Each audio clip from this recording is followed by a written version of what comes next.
Yes, कहा था ना सबको, याद है? अब भूल मत जाना। Yes, very good. तो बच्चे आज हम सेकेंड ही पोर्शन हमारा स्टार्ट करेंगे थर्मोडायनामिक्स का। ठीक है? Yes, very good. चलो, सबको याद है, सारे इंटेलिजेंट बच्चे हैं यहाँ पे, कोई भी ऐसा नहीं है जो भूल जाता है चीजें। Very good, that's really nice. ठीक है, तो बच्चे हम थर्मोडायनामिक्स के नेक्स्ट पोर्शन से ही स्टार्ट करने वाले हैं। Late me share my screen. Sorry. चलो, मैं एक बारी स्क्रीन शेयर करती हूँ, सारे बच्चे मुझे बता देना इज माई स्क्रीन विजिबल और नॉट। थर्मोडायनामिक्स थोड़ी सी कंपैरेटिवली हार्ड लग रही है ना बच्चों को, स्कूल में लगी हार्ड, हम इजी बना देंगे, किसी को भी हार्ड नहीं लगने वाली, don't worry about that. Okay, yes, visible, thank you for telling me, very good. चलो, लेट स्टार्ट द सेशन बच्चे। थर्मोडायनामिक्स में हमने जो चीज कर ली है, दैट सबसे पहले तो बच्चे हमने सिस्टम, सराउंडिंग और बाउंड्री के बारे में ही बात करी थी। ठीक है ना? प्रीवियस क्लास में हमने देखा था सिस्टम क्या होता है, सराउंडिंग क्या होती है, बाउंड्री क्या, सिस्टम और सराउंडिंग को अलग करती है। ये तीनों चीजें हम पढ़ के आए। फिर हमने सिस्टम के तीन वो पढ़े पार्ट्स की, कौन कौन से सिस्टम होते हैं, ओपन होता है, क्लोज्ड होता है और आइसोलेटेड होता है। ये तीनों के बारे में स्टडी किया। उसके बाद बेटा हमने क्या पढ़ा, ओपन, क्लोज्ड और आइसोलेटेड के बाद हमने प्रोसेसेस पढ़ी थी। एडियाबैटिक प्रोसेस पढ़ी हमने, आइसोकोरिक, आइसोबैरिक, देन हमने वो पढ़ी थी, आइस एडियाबैटिक थी, आइसोकोरिक थी, आइसोबैरिक थी, रिवर्सिबल के बारे में हमने स्टडी किया था, साइक्लिक प्रोसेस के बारे में हमने स्टडी किया था और इरिवर्सिबल के बारे में भी। ठीक है? ये सारी चीजें हम पढ़ के आए, एक्सटेंसिव, इंटेंसिव प्रॉपर्टी, स्टेट और पाथ फंक्शन। ठीक है? उनमें कुछ टर्म्स हमने पढ़ी थी, जैसे इंटरनल एनर्जी की एक टर्म आई थी, एंथैल्पी की एक टर्म आई थी। वो सारी चीजें अब हम अपने अपकमिंग लेक्चर्स में डिस्कस करेंगे कि इंटरनल एनर्जी क्या होती है। ये सारा पोर्शन अब हम उससे आगे चलने वाले हैं। ठीक है? किसी को, आई होप सो कि किसी को इसमें तो कोई प्रॉब्लम नहीं रही होगी, वो बेसिक वाले में किसी को कोई प्रॉब्लम नहीं थी। बच्चे, रिकॉर्डेड लेक्चर आपको आपके ग्रुप में ही लिंक आ जाएगा। हाँ, आइसोथर्मल भी था, वेरी गुड, बिल्कुल सही, आइसोथर्मल था जिसमें टेम्परेचर कांस्टेंट रहता है। Very good, yes. तो ये सारी चीजें हम ऑलरेडी स्टडी करके आए थे। ठीक है? एडियाबैटिक क्या था बच्चे, जिसमें हीट ट्रांसफर नहीं होती। Ayush, adiabatic is that one in which heat transfer is not possible.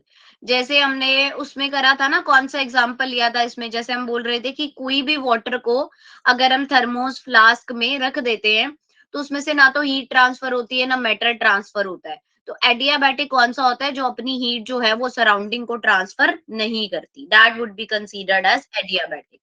ठीक है? ये आई थिंक सो सबको क्लियर था, है ना? अब हम आगे चलते हैं बेटा, बच्चे ज्वाइन कर ही रहे हैं अभी तक हमारे आज। ठीक है? Yes, so let's start with the very first topic called internal energy. तो बच्चे, इंटरनल एनर्जी करने से पहले कौन मुझे बताएगा कि इंटरनल का मतलब ही क्या होता है? एनीवन टेल मी कि इंटरनल का क्या मतलब है? जैसे कई बार हम बोलते हैं ना कि इसको इंटरनल चोट आई है, किसी को चोट लगती है तो डॉक्टर के पास लेके जाते हैं, ही वाज सेइंग कि इंटरनल इंजरी है। तो इंटरनल का क्या मतलब हुआ यहाँ पे? What is the meaning of that internal? Yes, अंदरूनी, इनसाइड, अंदर की तरफ, बिल्कुल सही, इनसाइड द बॉडी। मींस जो इंटरनल एनर्जी बच्चे क्या होगी, अब जो अंदर से ही एनर्जी लग रही है, means you are not providing any energy, आपको एनर्जी प्रोवाइड करने की जरूरत नहीं है, इंटरनली एनर्जी उनके ऊपर लग रही है किसी भी बॉडी पे। फॉर एग्जाम्पल, इंटरनल एनर्जी का क्या मतलब रहेगा बच्चे? An energy from inherent, inherent means from inside, उसके अंदर से ही जो एनर्जी उस सिस्टम पे लग रही है उसको हम बोलते हैं इंटरनल एनर्जी। अब अंदर से एनर्जी लगने का क्या मतलब है? सबको याद है, हमने बच्चे kinetic molecular theory of gases किया था, उसमें एक पॉइंट हमने पढ़ा था बेटा, हाँ, बिल्कुल सही, वेरी गुड। उसमें बच्चे एक पॉइंट था कि जो मॉलिक्यूल्स होते हैं ना, गैस मॉलिक्यूल्स, वो रैंडम मोशन में होते हैं, कि वो हमेशा ही मोशन में रहते हैं। मीन्स जो मॉलिक्यूल्स गैस के अंदर प्रेजेंट है, वो हमेशा घूमते रहेंगे। अब बच्चे अगर वो घूमते रह रहे हैं या मोशन में है, तो वो कुछ ना कुछ एनर्जी भी they will provide some type of energy. Yes, agree with me? अगर बच्चे वो एक दूसरे के साथ घूम रहे हैं या मूविंग में हैं, तो वो एक दूसरे के साथ टकराएँगे, फिर वो वॉल्स ऑफ कंटेनर के साथ टकराएँगे, तो कुछ ना कुछ एनर्जी प्रोड्यूस करेंगे। तो वो एनर्जी हमारे पास क्या होती है बच्चे? Internal energy.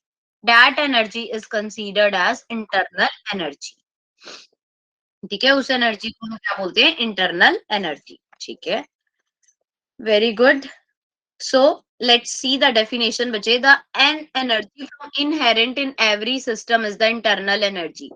एक एनर्जी जो इनसाइड रहे एवरी सिस्टम के, उसको हम क्या बोलते हैं? जो उसके अंदर से एनर्जी प्रोड्यूस होती है, that is called internal energy. और ये कैसे प्रोड्यूस होती है बच्चे? विच arise from the molecular state of motion of matter. यानी कि जो मैटर है, चाहे वो गैसियस स्टेट है या कोई भी है, उसके जो एटम्स या मॉलिक्यूल्स हैं, दे आर इन मोशन, वो कॉन्टिन्यूसली मोशन में रहते हैं। यानी कि अगर एक ये मेरे पास बीकर है, इसके एटम्स जो हैं आपस में कैसे मोशन में ही रहेंगे। तो कभी ये टकराएंगे, कभी ये दूर दूर जाएंगे, तो इनके अंदर ही एनर्जी प्रोड्यूस होती रहती है, जिसको हम क्या बोलते हैं? Internal energy. ठीक है, ये बात सबको क्लियर हुई? जैसे कि अगर हम बोले गुड मॉर्निंग शिखर, गुड मॉर्निंग बेटा। देखो, अगर हम बेटा कहें कि कई बार ये होता है कि हम तो खाना खा लेते हैं। अब खाना हमारे अंदर एनर्जी प्रोड्यूस करता है ना। Yes, that food will provide us energy from our inner body. कई बार ऐसा भी होता है ना कि व्रत रख लेते हैं कई बच्चे। मैंने तो कभी नहीं रखा, एक दिन ट्राई किया था, मुझसे हो ही नहीं पाया। I am like that person, और मैं बहुत ज्यादा फूडी भी नहीं हूँ। ठीक है, कहीं सोचो कि एक दिन एक बच्चा मुझे क्लास में कहता, मैम आप बहुत मोटे हो क्या? सीरियसली मैं बहुत पतली सी हूँ, पता नहीं उसको क्यों लगा। सो जनरली हाँ, जनरली क्या रहता है बच्चे, जैसे ही हमारी बॉडी के अंदर कई बार खुद से एनर्जी प्रोड्यूस होती है, that would be considered as internal energy. ऐसे ही हर एक मॉलिक्यूल क्या करता है? हर एक मॉलिक्यूल जब मूविंग में होता है बच्चे, रैंडम मोशन में होता है, तब उसके अंदर एक एनर्जी प्रोड्यूस होती है, that would be considered as internal energy. उसको हम क्या बोलते हैं? Internal energy. और इंटरनल एनर्जी को हम सिंबल यू से डिफाइन करते हैं, यू। ठीक है, it is represented by the symbol you. You का मतलब होता है इंटरनल एनर्जी। और इसकी बच्चे यूनिट्स क्या होती हैं? यूनिट रहती है इसकी joule. It's unit is joules. ठीक है, जाउल ले लो, किलो जाउल ले लो, that would be its unit. तो इंटरनल एनर्जी क्या हुई? इंटरनल एनर्जी को एक सिंपल, अगर हमें सिंपली किसी को बताना है, तो हम क्या बोलेंगे? इंटरनल एनर्जी क्या होती है? Energy inside the molecules bye their own. Inside the molecules bye their own. Means आपको बच्चे एनर्जी प्रोवाइड नहीं करनी, ये उनके अंदर एनर्जी उनकी खुद की। ठीक है, that would be considered as internal energy, represented by symbol U. मैंने जे लिख दिया, रिप्रेजेंटेड बाय सिंबल यू। ठीक है, और हमारे पास क्या रहता है? इसका यूनिट क्या रहती है? जाउल या फिर किलो जाउल। ओके, ये बात इंटरनल एनर्जी सबको क्लियर हुई? और एक और बात हमें ध्यान में रखनी है, internal energy is a state function. ये पाथ डिपेंडेंट नहीं है इंटरनल एनर्जी, ये एक तरह की स्टेट फंक्शन है। क्योंकि ये नहीं कह रही कि अगर मॉलिक्यूल जो है राइट हैंड साइड को शिफ्ट होंगे तो मैं ज्यादा इंटरनल एनर्जी होगी, उनकी लेफ्ट की तरफ थोड़ी कम होगी। That is not dependent on the path. So this energy is generally a state function. Clear हुआ सबको इंटरनल एनर्जी के बारे में? जिसको नहीं क्लियर हुआ वो मुझसे पूछ सकता है। क्या हो गया हेमलता को? दवाई लेने कहाँ जाना है बेटा? क्या हो गया?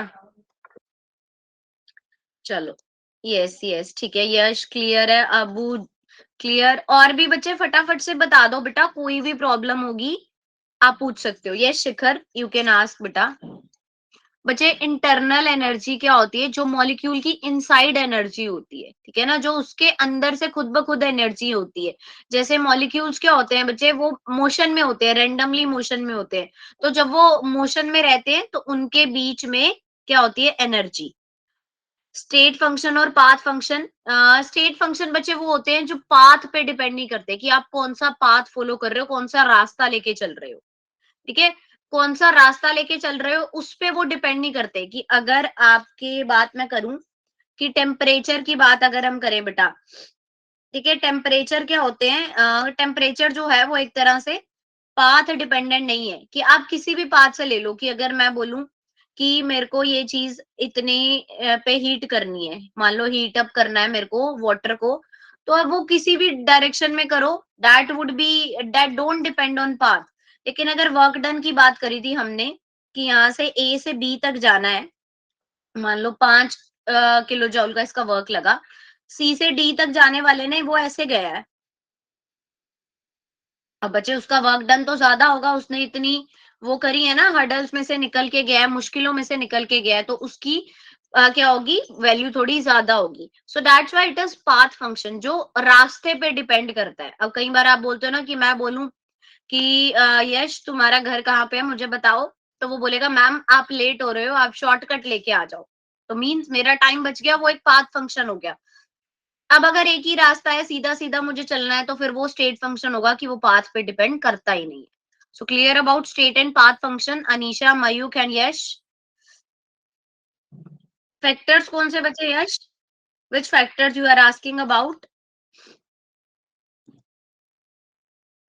अच्छे-अच्छे बच्चे आ रहे हैं आज तो, मतलब ज़्यादा बच्चे आ रहे हैं, अच्छे बच्चे तो मेरी सारे ही हैं। ठीक है, वेरी गुड। मयूख तो हमारा रेगुलर स्टूडेंट है, मुझे याद भी हो गया, मयूख तो मेरी रोज क्लास में आता है। और एक मुझे अर आयुष है ना? यश यश भी आता है क्लास में। इट्स मी को भी मैंने बहुत बार सुना है। नहीं, नहीं, नहीं अर्चित बिकॉज़ ज़्यादा बच्चे आ रहे हैं, पहले ही बोल दिया मैंने ये बात। हाँ, तस्लीम भी आता है और एक रामकरण, वो क्यूट सा फेस मुझे दिखता रहता है, उसकी फ़ोटो बड़ी क्यूट सी है। हाँ, ये रामकरण, ये भी बहुत रहता है। गर्ल्स का कम होता है, यश और अमित, हाँ, अर्चित आता है। सो अब तो बच्चों के नाम याद होने लग गए हैं, तो रेगुलर आया करो, है ना? चलो वेरी गुड। अच्छा, अनीशा इज सेइंग कि हमारा स्कूल होता है। हाँ बच्चे चलो, अब मैंने क्या बोला था आप सबको, बच्चे फॉर्म भरने से पहले मैंने सबको बताया था कि अब आपको टाइम टेबल उसी अकॉर्डिंग आपने अपना टाइम स्लॉट चूज करना है। फिर बच्चे हम कोई बैच शिफ्ट नहीं करेंगे, ठीक है ना? आपको टाइमिंग के बेस पे अपना बैच शिफ्ट नहीं करवाना कि हमें वो टाइम सूट नहीं करता मैम, अब हमें ये टाइम दे दो। तो मैंने पहले ही बोला था, अब सोच समझ के सेलेक्ट करना, ठीक है? अच्छा, ज्यादातर बच्चों ने क्या सेलेक्ट किया है? हाँ, तो बच्चे जो भी सूट करता है उसको कर लो हमें। 2 प्रेफ़रेंस आपसे पूछी गई होंगी, जो भी टाइम आपको बच्चे सूट करता है तो वो आप कर सकते हो सेलेक्ट। ये तो और भी ज़्यादा अच्छा है ना, 4-4 टाइम स्लॉट आपको दिए हैं। फोटोन 12 आवर 9 टू 10 एएम। अच्छा, मैं बैच पूछ रही हूँ, बैच का बताओ एक बारी idea. Photon 12 hour Archit, it's me Shubham है ना आपका नाम बेटा? है ना? अगर मुझे याद हो तो। 9:30 है, 7, 8, 9 पीएम है। फोटोन फोटोन, हाँ, देखा फोटोन। हिमांशु बच्चे आपको मेल में फॉर्म नहीं आया? अगर नहीं आया तो आज ग्रुप में, सारे ग्रुप्स में फॉर्म गया होगा। एक्चुअली मेरा वो फ़ोन ना कहीं बाहर रह गया है, मुझे ढूँढना पड़ेगा। अभी मैं देखूँगी कि जिस ग्रुप में नहीं आया उसको सेंड कर दिया जाएगा। चलो let's come back to the topic बच्चे। अब हम बात करेंगे ज़ीरोथ लॉ ऑफ थर्मोडायनामिक्स की। ठीक है? हमारे पास जनरली 3 लॉ ऑफ थर्मोडायनामिक्स है, एक उसमें हमने ऐड ऑन कर दिया zeroth law of thermodynamics. Zeroth law बच्चे क्या करता है कि if two bodies A and B are in thermal equilibrium with another body C, यानी कि अगर ए सी के साथ इक्विलिब्रियम में है, बी सी के साथ इक्विलिब्रियम में है, तो ए और बी आपस में भी इक्विलिब्रियम में होंगे। यानी कि अगर ए सी का दोस्त है, बी सी का दोस्त है, तो सी ए और बी की भी दोस्ती करवा ही देता है। ऐसा जनरली होता है ना, एक कॉमन फ्रेंड हो 2 का, तो वो दोनों ही आपस में बन जाते हैं। ये देखो शुभम ने सेंड भी कर दिया, बट बेटा यहाँ पे फॉर्म सेंड करा है, जिसको भी चाहिए वो इसको कॉपी करके रख ले, ठीक है? नहीं तो आप इसको फिल कर लो, कॉपी करके रख लो, बाद में क्लास के बाद चाहे फिल कर लेना। ठीक है? So what is zeroth law of thermodynamics? वो क्या कहता है कि अगर 2 बॉडीज ए और बी थर्मल इक्विलिब्रियम में है with another body C, then A and B are also in thermal equilibrium, तो ए और बी भी क्या होंगे, आपस में थर्मल इक्विलिब्रियम में होंगे। ठीक है, ये बात सबको क्लियर हुई? Like if A is in thermal equilibrium with C, B is in thermal equilibrium with C, then A and B both are in thermal equilibrium. ये बात तो सबको क्लियर हो गई कि अगर A C के साथ है, B C के साथ है, तो A और B आपस में होंगे। बट यहाँ पे बच्चे वर्ड है thermal equilibrium. What do you mean by that thermal equilibrium? इस थर्मल इक्विलिब्रियम का ही क्या मतलब है, ये बस मुझे बता दो।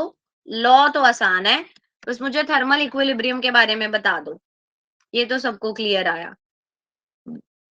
ठीक है, टेम्परेचर इक्वल हो जिसका, heat is same on both side, very good, absolutely correct बात है कि इक्विलिब्रियम क्या होता है बच्चे, इक्विलिब्रियम होता है कि जहां पे हम बोल देते हैं कि रेट ऑफ रिएक्टेंट जो है वो सेम है। तो थर्मल इक्विलिब्रियम क्या होता है, जब दोनों के बीच में टेम्परेचर डिफरेंस नहीं होता, when there is no temperature difference between system and surrounding, कि जो आपका ओवरऑल है। थर्मल इक्विलिब्रियम को आप ऐसे, एक एग्जांपल हम ले सकते हैं ना, एक कप ऑफ टी का, अ कप ऑफ टी जो मुझे अभी अभी मिली बट क्लास की वजह से मैंने नहीं पी और रख दी। अब बच्चा वो ठंडी हो गई है, पहले वो गर्म थी तो गर्म से वो ठंडी हो रही थी। अब अगर क्लास के बाद में आधे घंटे बाद पीऊंगी, तो आपको पता है कि वो टी और मेरा रूम का टेम्परेचर दोनों ही सेम है। अब वो उतनी ठंडी है जितना बाहर का टेम्परेचर है। So that we can say it is in equilibrium, कि जब दोनों का टेम्परेचर क्या हो जाए, सेम हो जाए, तो उसको हम क्या बोलते हैं, थर्मल इक्विलिब्रियम में है ये। तो क्या वो चीज बोली गई कि बच्चे अगर कोई ए थर्मल इक्विलिब्रियम में है किसी के साथ और बी थर्मल इक्विलिब्रियम में है सी के साथ, तो ए और बी भी आपस में क्या होंगे, थर्मल इक्विलिब्रियम में। क्लियर ये बात सबको, zeroth law of thermodynamics clear हुआ सबको? Yes, is there any doubt? फटाफट से फटाफट से। Yes yes yes, Chhaya, very nice name, Chhaya. Yes, very good. Swati, okay, good good good. Vikas, Vikas ने अभी तक 10 ही लिखा हुआ है। विकास 11th नहीं किया बेटा, अब तो 11th में हो गए आप। चलो, now come to heat. Heat का क्या मतलब होता है, अब हम बात करेंगे बच्चे हीट की। What do you mean by heat? Heat क्या होता है? हाँ, कोई बात नहीं, कर लेना। यस, अच्छा, हीट के बारे में कौन बताएगा मुझे, what do you mean by heat? गर्मी, अरे शुभम ने तो एक ही हिंदी में ही बता दिया मैम, गर्मी। एनर्जी, बिल्कुल सही। हाय गर्मी, हाँ, गाना ही ना गाने लग जियो अमित पूरा अब। Form of energy, absolutely correct. Heat बच्चे वो फॉर्म ऑफ एनर्जी है जो एक्सचेंज होती है सिस्टम और सराउंडिंग के बीच में। कब एक्सचेंज होता है, उसके बाद हीट कब एक्सचेंज होती है बच्चे, जब टेम्परेचर डिफरेंस हो। ठीक है ना, जब चाय गर्म होती है तभी तो वो अपनी जो हीट है वो सराउंडिंग में ट्रांसफर करती है ना। अगर वो गर्म है तभी हीट जो है वो किसमें ट्रांसफर होगी, आसपास के एरिया में, सराउंडिंग में। तो जब वो ठंडी होगी, अब ठंडा पानी तो क्या ही बाहर के उस टेम्परेचर से वो करेगा। ठीक है ना, बाहर के टेम्परेचर से ठंडे पानी पे कोई इफेक्ट नहीं पड़ता, गर्म पे पड़ता है। So what we can say that heat is that form of energy, heat वो फॉर्म है एनर्जी की जो एक्सचेंज होती रहती है सिस्टम और सराउंडिंग के साथ, due to temperature difference between system and surrounding. क्योंकि टेम्परेचर में डिफरेंस रहता है सिस्टम और सराउंडिंग के, है ना, due to the temperature difference between system and surrounding. So what is heat? Heat is that form of energy जो exchange करती है सिस्टम और सराउंडिंग में, मींस हॉट से कोल्ड बॉडी में वो ट्रांसफर होती रहती है। और ये ट्रांसफर कब होता है बच्चे, जब दोनों के बीच में कुछ टेम्परेचर डिफरेंस हो, यानी कि आपकी चाय गर्म होगी तभी वो ठंडी होगी, ठंडी चाय कभी भी गर्म या दोबारा से और ठंडी नहीं होती। ठीक है ना, so that would be considered as heat. अब हम बात करेंगे बच्चे हीट कैपेसिटी की। हीट के बाद आता है हमारे पास हीट कैपेसिटी। अच्छा, कैपेसिटी का क्या मतलब होता है, what do you mean by capacity? Yes, limit, limit, हाँ, कितनी लिमिट है हमारी या कितनी किसी चीज की कैपेसिटी है। चमटा क्या होता है, चमटा? कैपेसिटी मतलब चमटा तो मुझे नहीं समझ आई। अच्छा वो जो रोटी वाला होता है जिसको वो ऐसे पकड़ते हैं, उसकी बात कर रहे हो? क्षमता। अच्छा, अच्छा, हे राम! मुझे ही थोड़ा पढ़ने में प्रॉब्लम हो गई। क्षमता, बिल्कुल सही, ठीक है। मैं तो कहाँ ही पहुँच गई थी। बच्चे सोचेंगे कि मैम वैसे बोलती है, मैं फूडी नहीं हूँ, ध्यान इसका चाहे रोटियों में ही रहता है ना? चलो ठीक है, क्षमता, हाँ, ठीक है, बिल्कुल सही। एब्सोल्यूटली करेक्ट बच्चे। हाँ, क्षमता मतलब किसी चीज़ की कितनी पावर है, हाउ मच कैपेसिटी ही और शी इज़ हैविंग, तो दैट वुड बी कंसीडर्ड, ठीक है? एबिलिटी, हाँ, बिल्कुल सही, एबिलिटी कह सकते हैं। तो हीट कैपेसिटी का क्या होती है बच्चे? What is the meaning of heat capacity? यहाँ पे हीट कैपेसिटी को हम कैसे डिफाइन करते हैं? The amount of heat required to raise the temperature of a system by 1 degree centigrade. यानी हमें कितनी अमाउंट ऑफ हीट की रिक्वायरमेंट है किसी भी उसके सिस्टम के टेम्परेचर को 1 डिग्री बढ़ाने के लिए। मान लो कोई 50 डिग्री था, अब मुझे उसको 51 डिग्री करना है, तो मैं कितनी हीट उसको दूं?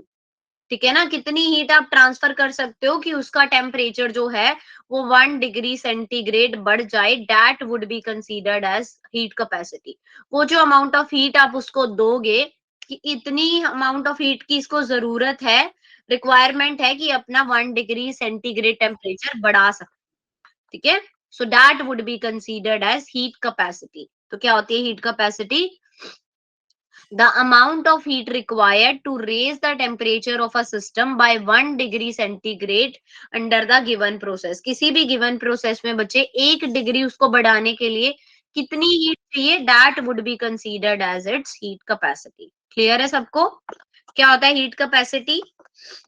ये सो के बच्चे क्यों ज्वाइन कर रहे हैं आज class late late? Yes, why so?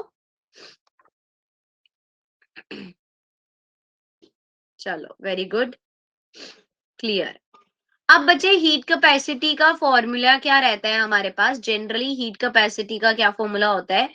Q is equal to C delta T, ठीक है? यहाँ सी डी टी, इस तरह से Q is equal to C D T लिख लो या सी डेल्टा टी लिख लो, ठीक है? तो C का क्या मतलब है? C किस चीज को रिप्रेजेंट करती है यहाँ पे? What is C representing here? हाँ, अभी सो के उठे होंगे, ऐसा हो सकता है। सर्दियों में नींद भी ज्यादा आती है, उठने का मन कहाँ करता है? Heat capacity, very good, absolutely correct बच्चे। सी जो है हमारे पास, दैट इज हीट कैपेसिटी, और डेल्टा टी है हमारे पास change in temperature. Delta T is change in temperature. तो ये क्यू क्या है फिर? क्यू का क्या मतलब है यहाँ पे? कोई बता सकता है मुझे क्यू किस चीज को डिफाइन कर रही है? हीट, बिल्कुल सही, हीट ट्रांसफर को, ठीक है? कितनी हीट जो है वो ट्रांसफरिंग उसकी हो रही है। Q is generally telling us about the heat. तो क्या फॉर्मूला रहता है हमारे पास? Q is equal to C delta T. This is the formula for heat capacity, ठीक है? हीट कैपेसिटी हमें निकालनी हो तो वैसे तो क्यू बाई डेल्टा टी निकालोगे आप, वो सी के इक्वल है। ऑल्दो इसका इक्वेशन हम Q is equal to C delta T लिखते हैं, ठीक है? ये बात सबको क्लियर है? हीट कैपेसिटी क्या होती है? मैथमेटिकली हम इसको इस तरह से लिख सकते हैं। अच्छा, अभी ये लिखा है heat capacity is an extensive property. What do you mean by extensive property? Extensive का क्या मतलब होता है? पढ़ी थी ना हमने इंटेंसिव और एक्सटेंसिव। क्या थी extensive? Yes, who is gonna tell me about extensive? Amit, very good बेटा। और कोई बच्चा जिसको याद हो?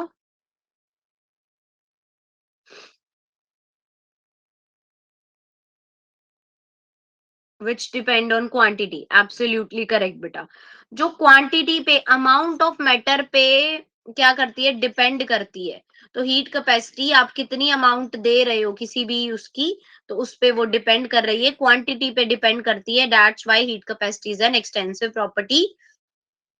और हीट और वर्क को तो बच्चे हमने लिया ही था ना कि हीट और वर्क जो है वो पाथ फंक्शन है, ये डिपेंड करते हैं पाथ पे भी, तो ये it is also path function. ये क्या है हमारे पास? पाथ फंक्शन भी है। अब देखो सी की यूनिट क्या रहेगी? ये क्या होगा? अच्छा, सी की यूनिट क्या रहेगी? सी मैंने बोला ना Q by delta T.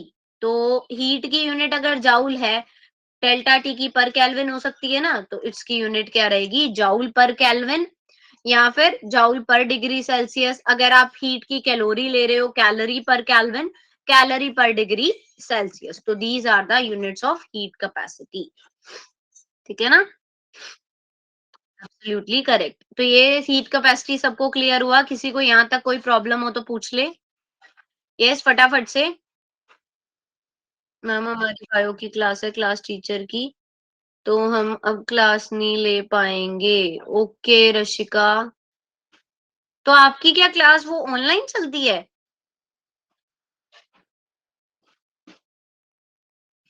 What about moles? Moles कहाँ आ गया मोहित? इसमें तो मोल की बात ही नहीं करी बेटा हमने। मोल कहाँ पढ़ लिया आपने? अच्छा, चलो ले लो आप, वो कोई बात नहीं। मोल्स कहाँ पढ़ा बच्चे? मोहित, कैलोरी बच्चे यूनिट है, हीट की यूनिट है। ठीक है, अच्छा, इलेक्शन चल रहे हैं तो वो है जाउल, इट्स जाउल। जाउल की प्रोनाउंसिएशन जाउल ही होती है, जाउल। बच्चे Priyanshu, we are doing thermodynamics. Thermodynamics चल रहा है बेटा। कई लोग जूल भी प्रोनाउंस करते हैं, जनरली जाउल भी कर सकते हो। So that's not a big deal. चलो, हीट कैपेसिटी सबको क्लियर हुआ। अब हम बच्चे मोलर हीट कैपेसिटी पे चलते हैं। Next topic would be our molar heat capacity, यानी कि सीएम। सबस्क्रिप्ट में होगा एम। तो मोलर हीट कैपेसिटी क्या है? वहां पे हमने क्या बोला था, amount of heat required to raise temperature of a substance by 1 degree centigrade. यहाँ पे बच्चे मोलर है ना, तो आपने इसको 1 मोल लिख देना है। अब आया यहाँ पे मोल, ठीक है ना, 1 मोल की आपको एक्सप्रेस कर दिया गया है कि जो भी आप सिस्टम ले रहे हो, दैट इज एग्जैक्टली कंटेनिंग 1 मोल। उसमें 1 मोल सब्सटेंस ही है, ठीक है ना, 1 मोल सब्सटेंस ही है उसमें। So that would be this. So वो हमारा क्या होता है, molar heat capacity. Oh that's great. Joules, joule बोलो जाउल बोलो, that would be same thing Mayukh. हाँ, मोलर हीट कैपेसिटी क्या होती है बच्चे?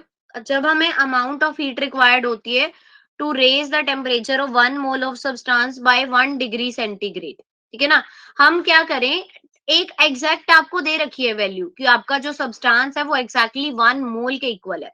और 1 मोल क्या होता है, यानी कि 1 मोलर। 1 मोल, मोल क्या होते हैं, नंबर ऑफ मोल्स हम कैसे निकालते हैं, exactly given weight upon molecular weight. ठीक है ना, given weight upon molecular weight. अब बच्चे 1 मोल क्या होगा, यानी कि 1 मोल क्या हो, गिवन वेट और मॉलिक्यूलर वेट सेम हो, तो that would be considered as 1 mole ना। उसी को हम क्या बोलते हैं, 1 मोल या 1 मोलर का सब्सटेंस। तो वो चीज है हमारे पास। अब मोलर हीट कैपेसिटी में हमें दे रखा है कि जो सब्सटेंस है उसकी एग्जैक्टली क्या वैल्यू है, वो 1 मोल के इक्वल है। तो 1 मोलर में हम क्या लिखेंगे, amount of heat required to raise the temperature of 1 mole of a substance by 1 degree centigrade. उसको हम क्या बोलते हैं, 1 degree centigrade.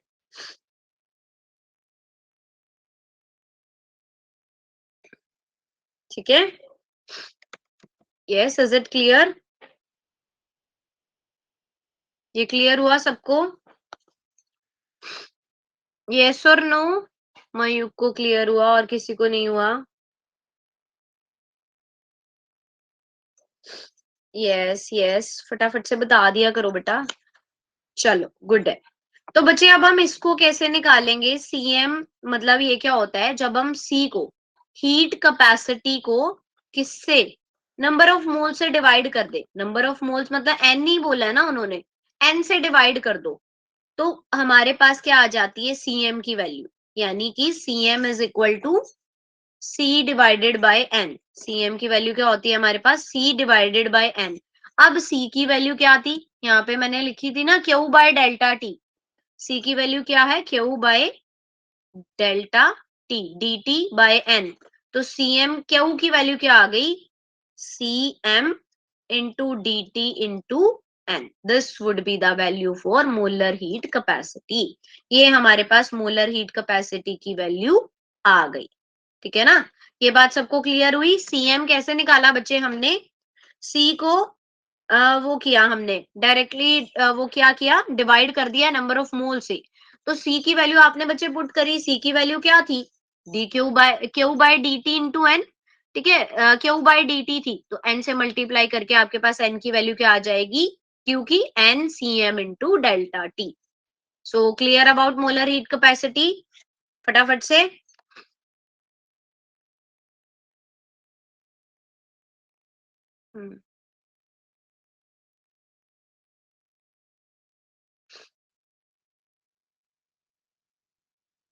Yes.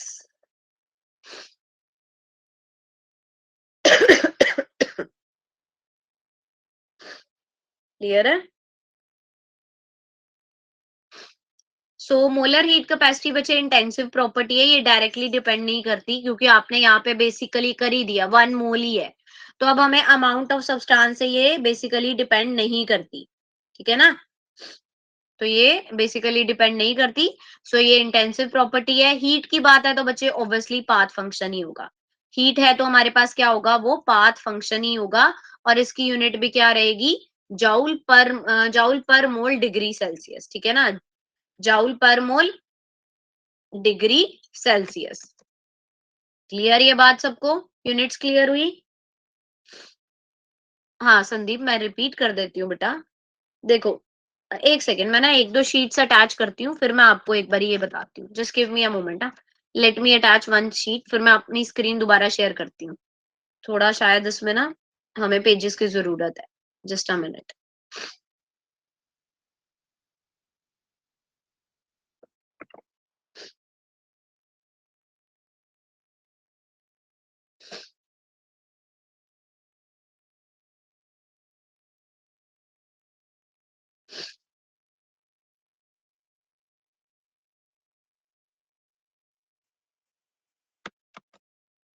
Late me share my screen once again.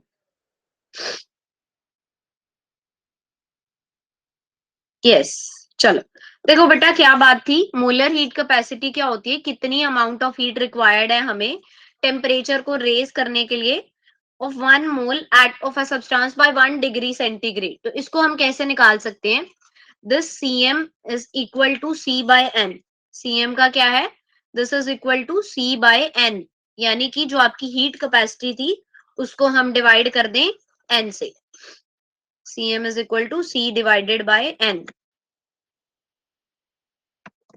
Okay, it is equal to c divided by n। One time again send the link for form, एक बार ही कर दो। अच्छा ये कर दिया है मोहम्मद गुलाम रब्बानी ने, ठीक है बच्चे, ग्रुप में भी आ जाएगा, उसकी टेंशन ना लो कोई भी। cm क्या आ गया? c divided by n। अब आपके पास c की वैल्यू क्या थी? देखो, हीट कैपेसिटी की हमें वैल्यू निकालनी थी बच्चे। हीट कैपेसिटी की क्या वैल्यू थी? ये चीज निकाली ना हमने, हीट कैपेसिटी की value Q by delta T. तो ये क्या वैल्यू आ गई? cm is equal to Q by delta T. Q by delta T into N. तो क्यू की वैल्यू क्या हो गई? cm D T N. D T लिख लो, डेल्टा टी लिख लो, एक ही बात है। ये बात सबको क्लियर हुई? यस, अभी क्लियर है? जो भी बच्चे रिपीट करने के लिए बोल रहे थे, यस, इज इट क्लियर?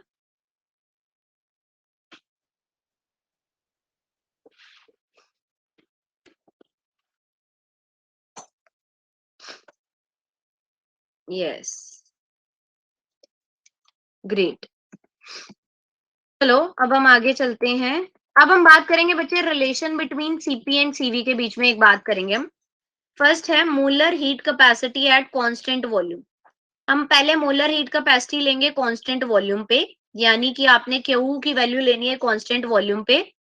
फिर हम मोलर हीट कैपेसिटी की बात करेंगे कांस्टेंट प्रेशर पे, ठीक है? Let's see. और फिर इनके बीच में हमें रिलेशन निकालना है।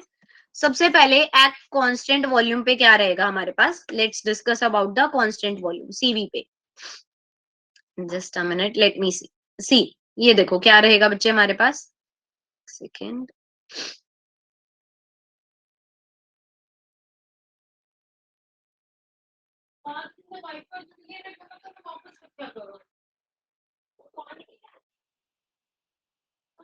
देखो, कांस्टेंट वॉल्यूम का मतलब क्या है बच्चे? क्यू की वैल्यू क्या है हमारे पास? सी डेल्टा टी। हमने अभी अभी पढ़ा ना, Q is equal to C delta T. अब हमने लगानी है इक्वेशन एट कांस्टेंट वॉल्यूम वाली। सबसे पहले आप क्या लगाओगे? At constant volume. Constant volume पे क्या हो जाएगा? This is equal to Q V is equal to C V delta T. ठीक है, ये चीज क्या आ जाएगी? C V delta T. CV delta T का क्या मतलब है बच्चे? हमारे पास सीवी डेल्टा टी हमारे पास क्या होती है कि this is equal to delta U. ये किसके इक्वल हो जाती है बच्चे? डेल्टा यू के। ये किसके इक्वल है? हमारी डेल्टा यू के। Q V is equal to CV delta T means delta U हो गया। और नेक्स्ट अब हमें क्या लगाना है? At constant pressure. Next value हम क्या लगाएंगे? एट कांस्टेंट प्रेशर पे। ये बात आप सबको ध्यान में रखनी है कि वॉल्यूम पे जो ये चीज है CV delta T that would be equal to internal energy. जब बच्चे प्रेशर कांस्टेंट होता है तो CP delta T this would be equal to delta H. ये एंथैल्पी के इक्वल आती है, डेल्टा यू। और ये किसके इक्वल आ जाती है? डेल्टा एच के। अब हमें पता है, अब now for one mole of ideal gas equation के लिए डेल्टा एच की इक्वेशन है हमारे पास बनती delta H is equal to delta U plus delta PV. Delta PV, ये हमारे पास एक इक्वेशन आती है आइडियल गैस की। This is the equation from ideal gas. Ideal gas equation है ये हमारी। तो delta H is equal to delta U plus delta PV. अब क्या रहेगा बच्चे? पीवी क्या है? किसके इक्वल है? PV is equal to NRT होता है। यस, आइडियल गैस इक्वेशन में हमने पढ़ा हुआ है ना, PV is equal to NRT है। नंबर ऑफ मोल्स बेटा हम 1 ही ले रहे हैं, तो पीवी किसके इक्वल आ जाएगा? आरटी के। PV would be equal to RT. अब ये पीवी की जगह आप आरटी पुट कर दो, यानी हमारे पास क्या आ गया? Delta H is equal to delta U plus delta R T. R क्या है हमारे पास? आर तो गैस कांस्टेंट होता है, तो उस पे किसी भी तरह के डेल्टा का कोई भी इफेक्ट नहीं रहेगा। So what you can write, delta H is equal to delta U plus R delta T. ये चीज आ गई। अब डेल्टा एच किसके इक्वल था? सीपी डेल्टा टी के इक्वल लिख सकती हूँ मैं इसको। डेल्टा एच को क्या लिख दिया मैंने? CP delta T. Delta you को मैंने क्या लिख दिया बेटा? डेल्टा यू को मैंने लिख दिया CV delta T. CV delta T plus R delta T. अब डेल्टा टी को ले लो कॉमन। डेल्टा टी को कॉमन ले लो। CP is equal to CV plus R. CP is equal to CV plus R हो गया। तो हमारे पास क्या आ गया? CP minus CV is equal to R. This is the relationship between CP and CV. ये है हमारा relationship between CP and CV. मैं दोबारा कराऊंगी, बट मुझे बताओ कि कुछ आइडिया मिला यहाँ से? कुछ थोड़ा बहुत क्लियर हुआ? यस और नो? बच्चे नंबर ऑफ मोल्स हमने 1 लिए हैं, नंबर ऑफ मोल्स 1 है, that's why we are taking RT. ठीक है, नंबर ऑफ मोल्स क्या है हमारे पास? 1 है। ये क्लियर हुआ? ठीक है, यहाँ तक सबको क्लियर है? Let me again repeat it. एक बारी मैं दोबारा से रिपीट करती हूँ, तो जिसको भी कोई प्रॉब्लम रही है वो देख सकता है। ठीक है, just a minute, let me repeat this.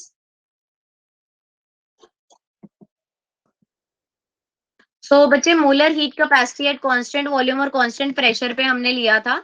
हमें पता है कि हीट कैपेसिटी की वैल्यू क्या होती है? Q C delta T. अब किसी कांस्टेंट वॉल्यूम पे हमने क्या कर दिया? उसको सीवी लिख दिया। ठीक है ना, कांस्टेंट वॉल्यूम पे हमने क्या कर दिया? सीवी लिख दिया। तो that would be considered as CV delta T को हमने क्या लिख दिया? Delta U. कांस्टेंट प्रेशर है सीपी डेल्टा टी पे, हमने उसको क्या लिख दिया? Delta H. ठीक है, क्यूपी क्या हो गया? सीपी डेल्टा टी था, उसको डेल्टा एच लिख दिया। अब हमारे पास बच्चे एक इक्वेशन रहती है, delta H is equal to delta U plus P delta V ले लो। ठीक है, पीवी की जगह मैंने क्या लिख दिया? एनआरटी होता है ना, नंबर ऑफ मोल्स 1 थे, तो PV is equal to RT. उस पीवी की जगह क्या लिख दिया हमने? आरटी। तो delta H is equal to delta U plus delta RT हो गया। आर तो कांस्टेंट होता है, तो डेल्टा का कोई इफेक्ट नहीं रहेगा। So it would be equal to delta H plus is equal to delta U plus R delta T. Delta H क्या होता है? CP delta T. Delta U क्या होता है? CV delta T plus R delta T. तो delta T बच्चे हमने common ले लिया। Cp is equal to Cv plus R आ गया, डेल्टा टी को कॉमन ले लिया, Cp इज इक्वल टू क्या आ गया, Cv प्लस आर, तो Cp माइनस Cv क्या हो जाएगा हमारा, R के इक्वल हो जाएगा. So this is the relationship between Cp and Cv. Clear हुई ये बात सबको? आइडिया मिल गया मैम, बट हाँ अभी मैंने रिपीट कर दिया. डेरिवेशन बच्चे बोर्ड्स के उससे कर सकते हो. देखो अभी नीट और जेई में तो कोई डेरिवेशन नहीं पूछता, ठीक है, लेकिन अगर आपके पास सीपी माइनस सीवी का, सीपी और सीवी के बीच में रिलेशनशिप पे 3 या 5 मार्क्स का क्वेश्चन आता है तो आपको निकालना है, ठीक है. आर की वैल्यू बच्चे, आर कांस्टेंट रहता है, ठीक है, R is a gas constant, 8.314 kilo joule per mole इसकी वैल्यू होती है. आर की वैल्यू क्या होती है, 8.314 किलो जूल पर मोल, ये आ जाती है हमारे पास आर की वैल्यू. ठीक है, ये बात सबको क्लियर हुई? यस और no?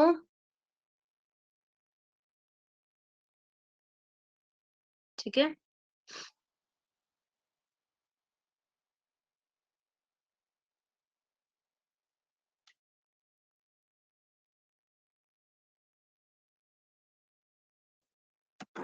So is it clear ना? इस पे किसी को कोई डाउट, यहाँ तक किसी को कोई भी doubt? One difference between small CV and capital CV, ऐसा वो नहीं है, स्मॉल सीवी नहीं, आप एक कैपिटल सी के विद रिस्पेक्ट टू पी लिख सकते हो, ठीक है ना, उसके उसमें लिख दो आप पी सुपरस्क्रिप्ट में. ठीक है,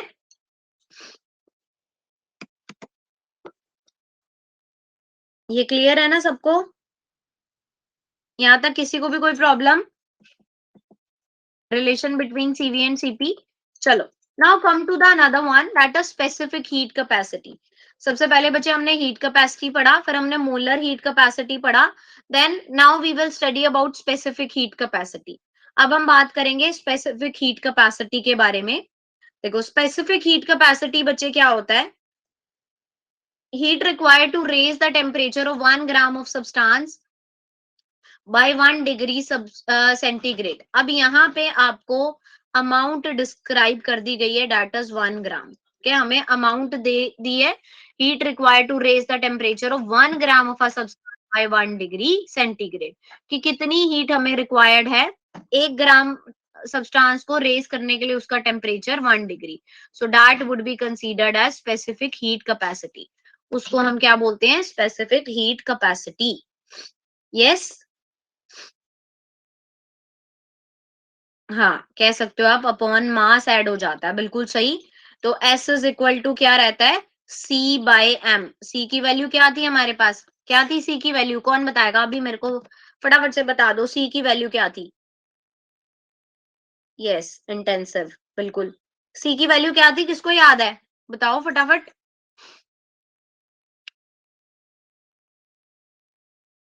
delta T, Q by delta T, very good. C की वैल्यू क्या थी हमारे पास, Q by D T into M. ठीक है, तो Q की वैल्यू क्या हो जाएगी, S into M into D T. ये आ गई हमारे पास specific heat capacity. Clear? Specific heat capacity क्या होती है बच्चे, heat required to raise the temperature of 1 gram of a substance by 1 degree centigrade. तो मैथमेटिकली हम इसको C बाय एम लिखते हैं. C की वैल्यू हमें पता ही थी, Q बाय डेल्टा टी, तो M वैल्यू थी साथ में, तो वहां से इसके लिए Q वैल्यू क्या आ जाएगी, S into M into delta T. Unit भी क्या रहती है, जूल पर ग्राम डिग्री सेंटीग्रेड, जूल पर ग्राम डिग्री सेंटीग्रेड. और जितनी भी बच्चे ये हीट कैपेसिटीज हैं, ये सारी की सारी पाथ फंक्शन से रिलेटेड हैं. These all our path functions, क्योंकि हीट और वर्क हमने पहले ही पढ़ा था, वो पाथ डिपेंडेंट होते हैं. ठीक है ना, so these all our path related functions. ये बात क्लियर हुई सबको? Yes, is it clear? यहाँ तक किसी भी बच्चे को कोई डाउट हो? कितने कम क्यों हो गए बच्चे, यानी भाग जाते हैं, इनका पढ़ने का मन ही नहीं करता है ना. Yes, no, no doubt. ठीक है, अच्छा तो अब संडे को आपका पेपर भी है स्टेट्स ऑफ मैटर का, तो आप सबने वो जरूर प्रिपेयर करना है. ठीक है, बहुत इजी सा बनाया है, कोई किसी बच्चे को इतनी डिफिकल्ट क्वेश्चंस नहीं मिलेंगे कि हमें समझ ही नहीं आ रहे थे. हीट कैपेसिटी और स्पेसिफिक हीट कैपेसिटी को कैसे डिनोट करते हैं?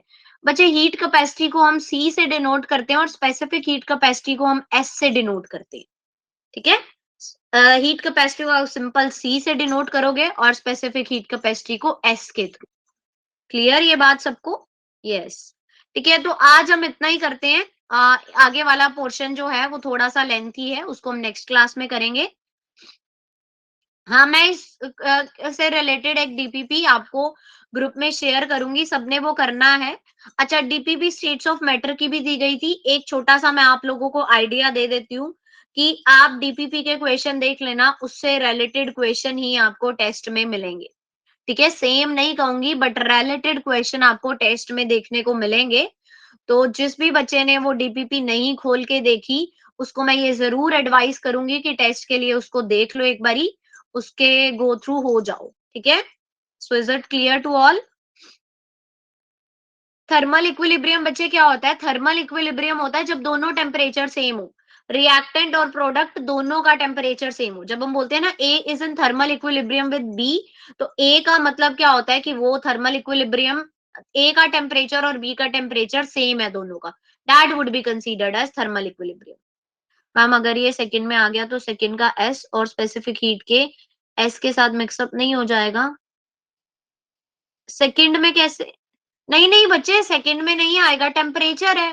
टाइम तो कहीं है ही नहीं ना बेटा, मयूक टाइम कहीं है ही नहीं। तो टाइम डीटी टेम्परेचर में डिफरेंस है, तो सेकंड का कोई चक्कर नहीं रहेगा इसमें, टेम्परेचर है ये। ठीक है, हाँ उसी में से आएंगे क्वेश्चन, चलो ये भी मान लो, चाहे उसी में से आएंगे, आप उसी में से कर लेना, बट कर लेना डीपीपी को। ठीक है, तो